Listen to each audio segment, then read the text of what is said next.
मुताबिक़ डीसी साहब पूरी सिंध में जेके एहतजाज डीसी ऑफिसर रखिया हुआ उन बाबति साईं कबीर हुसैन शाह साहब सां असांजा मुलाक़ात थिया। अॼु खैरपुर ज़िले में जेका असांजी एहतजाज थियो उन बाबति साईं सां असांजी इहा ॻाल्हि जेके मुताबिला कादिर साहब रखिया हुआ हर सिंध के अंदर जेके ज़िलनि में वो असां ज़िले प्रेसिडेंट सां गॾिजी धरती धणी तरी जो ज़िला प्रेसिडेंट आहे त माशूक चांडो मां धरती धणी तालुका सदर ठरीमिलवा अदो अली गोवर चांडो तालुका गंबट खां सदर आहे। वहीं डीसी साहब जी ऑफिस जेके आहे उन में असां मौजूदु आहियूं।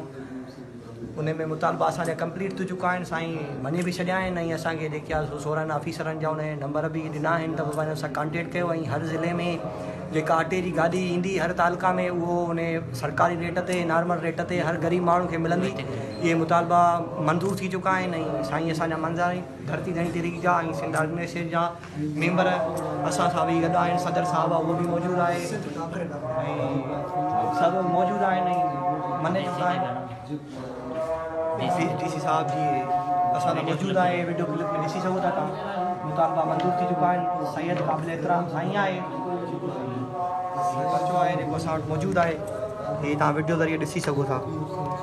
16 जेको आहे सो ऑफिसरनि जा जेके नंबर आहिनि उहे मौजूदु आहिनि असां वटि। असांजा मुतालबा कंप्लीट थी चुका आहिनि। थैंक यू अल्लाह हाफ़िज़।